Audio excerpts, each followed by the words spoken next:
Hello, good morning student. हम लोग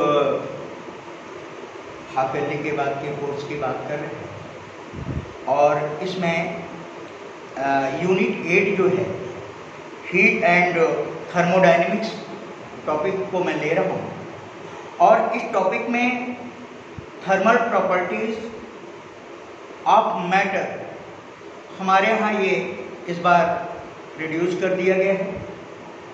और इसमें क्या रिड्यूस किया है, जैसे specific heat, alpha beta gamma की बात, इनको ठीक है, तो ये सब रिड्यूस कर दिया गया है। हमें इस टॉपिक में हीट एंड थर्मोडायनेमिक्स में हमको स्टार्ट कहाँ से करना है? हीट ट्रांसफर से। ये बात बिल्कुल दिमाग में रखेंगे कि हम लोग जो हीट एंड थर्मोडायनेमिक्स में जहाँ से स्टार्ट करना है वो हीट ट्रांसफर है। हमें हीट ट्रांसफर को पढ़ना है। अब इसमें क्या बात है? इसमें सबसे पहली बात है हीट ट्रांसफर में, जो कि टॉपिक आपका हो रहा है आज, इसमें सबसे पहली बात है steady state of conducting rod. अगर कोई एक कंडक्टिंग रॉड ले लूँ मैं और उसमें हीट फ्लो करूँ तो भाई वो धीरे धीरे क्या होगी? पूरी गर्म होती चली जाएगी। हीट जैसे जैसे फ्लो करेगी उसका टेम्परेचर बढ़ता चला जाएगा और आगे भी इंक्रीज करता चला जाएगा और अदर एंड भी उसकी क्या हो जाएगी? हीट अप हो जाएगी। तो एक पहला कंडीशन यहाँ पे है स्टेडी स्टेट।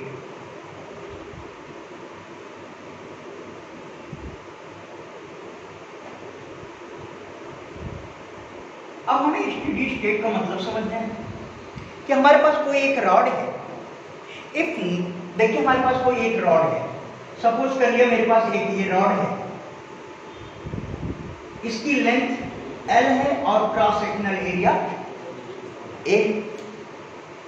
इसकी लेंथ क्या है? L है और इसका जो क्रॉस सेक्शनल एरिया क्या है? A है। हमने हीट यहां से फ्लो किया तो if no any cross sectional area, no any part of cross sectional area of rod, heat absorb, यानी जो इसका टेम्परेचर है उस क्रॉस सेक्शनल एरिया का जो भी टेम्परेचर है remain constant with respect to time, यानी उसका टेम्परेचर इंक्रीज नहीं करेगा टाइम के रिस्पेक्ट, जितना है उतना ही रहेगा। ये बात आपको दिमाग रखना है। तो what is steady state of conducting rod? The steady state of conducting rod in which no any cross sectional area of rod absorb heat. Clear? ये बात आपको दिमाग में रखनी है, इतनी बात दिमाग में। एक बात और बता दूं, स्टेडी स्टेट का मतलब ये भी नहीं है कि जो different cross sectional area of rod हैं उनके जो टेम्परेचर हैं वो क्या है? सेम है। उनके टेम्परेचर डिफरेंस हो सकते हैं लेकिन वो cross sectional area, particular cross sectional area का temperature with respect to time constant रहेगा। ये बात आपको दिमाग में रखनी है, ठीक है। इसके बाद हमारे पास आता है टेम्परेचर ग्रेडियंट। नेक्स्ट जो हमारी हेडिंग है वो है हमारे पास टेम्परेचर ग्रेडियंट। अब टेम्परेचर ग्रेडियंट क्या है बेटा?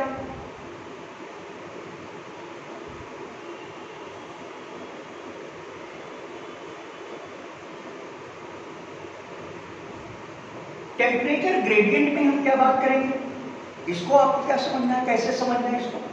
जैसे देखिए हमने कोई एक रॉड ले ली, ये रॉड है हमारे पास, फिर वही बात, इसका जो लेंथ है वो L है और जो क्रॉस सेक्शनल एरिया है वो A है और हमने हीट यहां से फ्लो कर दिया। ये हीट इधर से फ्लो हो रही है 101%। इस सरफेस का जो टेम्परेचर होगा θ1 और इस सरफेस का जो टेम्परेचर है θ2 होगा, बट θ1 इज ग्रेटर देन θ2 होगा। ये बात दिमाग रखना। तो इन the direction of the flow of liquid, देखिए मैं डिफिनेशन दे रहा हूं, टेम्परेचर ग्रेडियंट का डिफिनेशन क्या देना चाहता हूं? In the direction of the flow of heat, in the direction of flow of heat the temperature difference with respect to distance is called temperature gradient. तो टेम्परेचर ग्रेडियंट हमारा क्या हो जाएगा? Tg की वैल्यू हमारे पास क्या आ जाएगी? θ1 माइनस θ2 बाई L। अब एक तो टेम्परेचर ग्रेडियंट की बात यहां से मैंने आपको बता दिया, इसको आपको दिमाग में रखना है। और इसको समझना भी है। तो ये टेम्परेचर डिफरेंस डिग्री पर मीटर, इसकी डिग्री सेल्सियस पर मीटर इसकी यूनिट हो जाएगी, ये भी बात क्लियर है। लेकिन एक छोटी सी बात है जो कॉम्पिटिटिव बात है, उसको समझने का प्रयास करें। बेटा हमें मालूम है कि heat in the direction of the flow of heat, therefore θ1 is greater than the θ2। लेकिन बेटे एक्चुअली हम क्या करते हैं, जब भी टेम्परेचर डिफरेंस या डिफरेंस फाइंड आउट करना होता है तो final temperature minus initial temperature करते हैं हम लोग। मान लीजिए अगर हमें टेम्परेचर डिफरेंस यहाँ लेना है तो एक्चुअली हम क्या करते हैं, final temperature minus initial temperature करते हैं। तो अब बात बेटा देखो समझो, यहाँ पे क्या है, θ1 इज ग्रेटर देन θ2 है, अच्छी बात है। अगर हम यहाँ पे टेम्परेचर डिफरेंस लेंगे बेटा तो θ2 माइनस θ1 होगा। अगर θ2 माइनस θ1 है, इसका मतलब है इसकी वैल्यू जो है डेल थीटा की वैल्यू निगेटिव आ जाएगी, और L है ही है आपके पास, तो ये L हो गया। देखिए अगर यहाँ पे T मैं लेता हूँ या टेम्परेचर ग्रेडियंट कहाँ पे लेता हूँ बेटे, तो ये कंडीशन आनी चाहिए मेरे साथ, और ये वैल्यू क्या होगी, निगेटिव आ गई। जब निगेटिव आ गई तो इस निगेटिव का मीन्स क्या है, निगेटिव मीन्स ये है कि इन the direction of the flow of heat the temperature continuously decreases. अब जैसे जैसे हम इस लेंथ में इस रॉड के इन the direction of flow of liquid जाएंगे, वैसे वैसे उसका टेम्परेचर क्या करेगा, डिक्रीज करता जाएगा। बात ये दिमाग रखना है, ये बात, और मेनली हम यूज जो है यही करेंगे, आपको कोई घबराने की जरूरत नहीं है। अगर ये बात दिमाग रखे तो ये नेगेटिव टेम्परेचर डिफरेंस मैंने क्यों लिया है, नेगेटिव टेम्परेचर डिफरेंस लेने का केवल एक ही मकसद था, एक ही शाब्दिक अर्थ था कि इन the direction of the flow of heat temperature always. Okay, अच्छी बात है। तो हमारे पास टेम्परेचर ग्रेडियंट भी आ गया, यूनिट भी आ गई, ये भी बात आपकी समझ में आ गया। अब थोड़ी देर के लिए मुझे आप बात को समझे, मैं कोफिशिएंट ऑफ थर्मल कंडक्टिविटी की बात कर रहा हूँ। कोफिशिएंट ऑफ थर्मल कंडक्टिविटी क्या होता है, इसको समझने का प्रयास करिएगा। ये काफी अच्छा क्वेश्चन है और पीडीएफ में इसको मैंने बहुत अच्छी तरह मेंशन किया है, आप इसको समझ लें।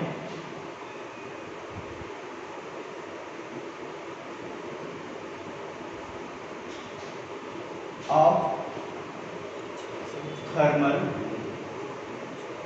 Conductivity, coefficient of thermal conductivity. अब आप देखिए कोफिशिएंट ऑफ थर्मल कंडक्टिविटी का मतलब क्या होता है, ये समझ लीजिए, थोड़ा इसको समझने का प्रयास करो। अब देखो हमने क्या किया बेटे,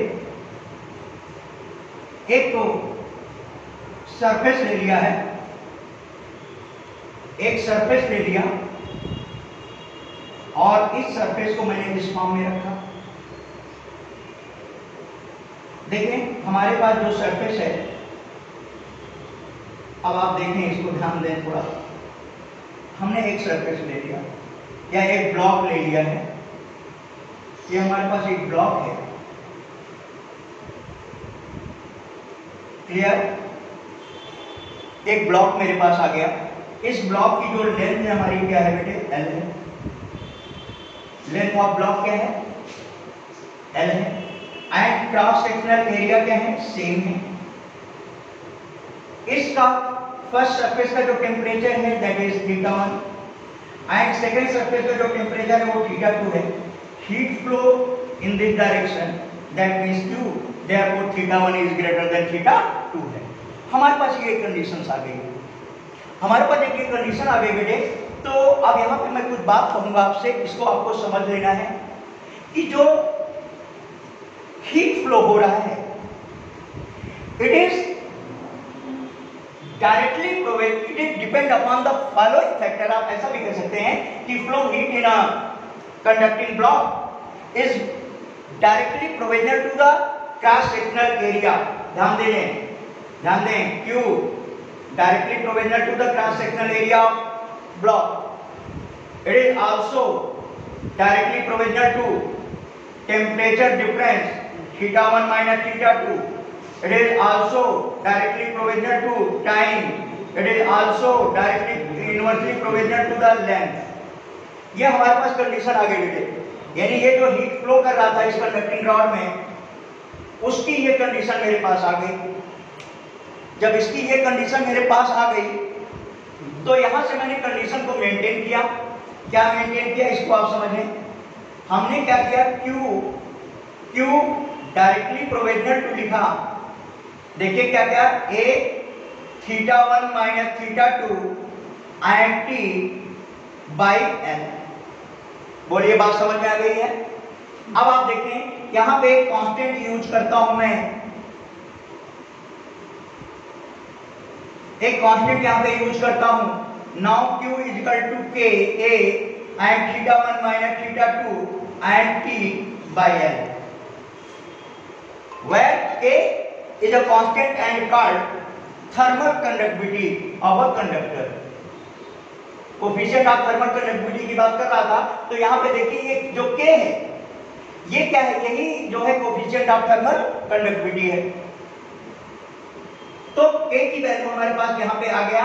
अब आप यहां से मेंशन कर सकते हैं कि where K is a constant and called coefficient of thermal conductivity of a block या कंडक्टिंग ब्लॉक। अब आप यहाँ पे अगर इसकी डिफिनीशन देना चाहें तो आप इसकी डिफिनीशन भी दे सकते हैं। आप देखिए इसकी डिफिनीशन कैसे देंगे। अगर हम कह दें यहाँ पे बेटे कि जो क्रॉस सेक्शनल एरिया जो cross sectional area of the block है, if it is 1 metre square or unity and temperature gradient is also unity and time is 1 second, therefore K यानी Q is equal to K हो जाएगा। अगर भाई मैं इसको कह दूं ये हमारा A जो है 1 मीटर स्क्वायर हो जाए, टेम्परेचर डिफरेंस 1 डिग्री सेल्सियस हो जाए, टाइम जो है 1 सेकेंड हो जाए, length of cross sectional area या उसका जो लेंथ ऑफ ब्लॉक है क्या हो जाए 1 मीटर हो जाए, तो then K will be equal to the Q, and that means thermal conductivity of a conductor is equal to the amount of heat flow when the cross sectional area of the block is 1 meter square, temperature gradient is 1 unity and time is 1 second। Clear. अब इसको आप देखें, अब यहाँ पे इसका dimensional formula, इसकी जो यूनिट वो भी आप लोग निकाल सकते हैं, पीडीएफ में मेंशन है, और अच्छी तरह इसको आप लोग तैयार करते रहें। अब इसमें एक दो टॉपिक और भी हैं जिसको लिया जा सकता है। अगर आपको मान लीजिए इसकी यूनिट निकालना है तो यूनिट निकालने की बहुत अच्छी टेक्निक मैं आपको बता दूं। यूनिट निकालने के लिए बहुत ज़्यादा कॉम्प्लिकेटेड मत कीजिएगा। देखिए अगर K को ले आइए, इनको रिमूव कर दीजिए, तो अब कैसे आप इसको निकालना चाहते हैं इस आपके ऊपर डिपेंड है। भाई K बाई L हो गया, यहाँ से इसको रख दीजिएगा कि यहाँ पे मीटर मिल जाएगा, टेम्परेचर डिफरेंस है और ये टाइम सेकेंड है। अगर इसके अकॉर्डिंग आप यूनिट निकालना चाहते हैं तो इसकी unit joule second inverse, metre inverse and degree Celsius inverse आएगी।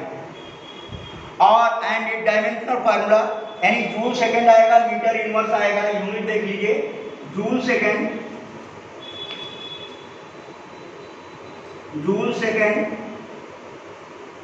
और जूल सेकेंड आ जाएगा इनवर्स में, मीटर इनवर्स आ जाएगा और आपका डिग्री सेल्सियस भी इनवर्स में आ जाएगी। तो ये आपकी इसकी यूनिट हो जाएगी। और अगर इसका डायमेंशनल फार्मूला आप लिखेंगे तो ml t की पावर -3 एंड थीटा की पावर -1, ml t की power -3 and a and theta की पावर -1। थीटा टेम्परेचर का डायमेंशन है बेटे। तो इस तरह आपके पास ये यूनिट आ गई है और इसका डायमेंशनल फार्मूला आ गया है। हम लोग जब नेक्स्ट टर्म पे आगे बात करेंगे तो इसका एक डेरिवेशन, बहुत प्यारा सा डेरिवेशन देंगे, और वो डेरिवेशन मैं आपको इसमें मेंशन कर दिया हूँ, तो उसको भी आप दिमाग में रखेंगे।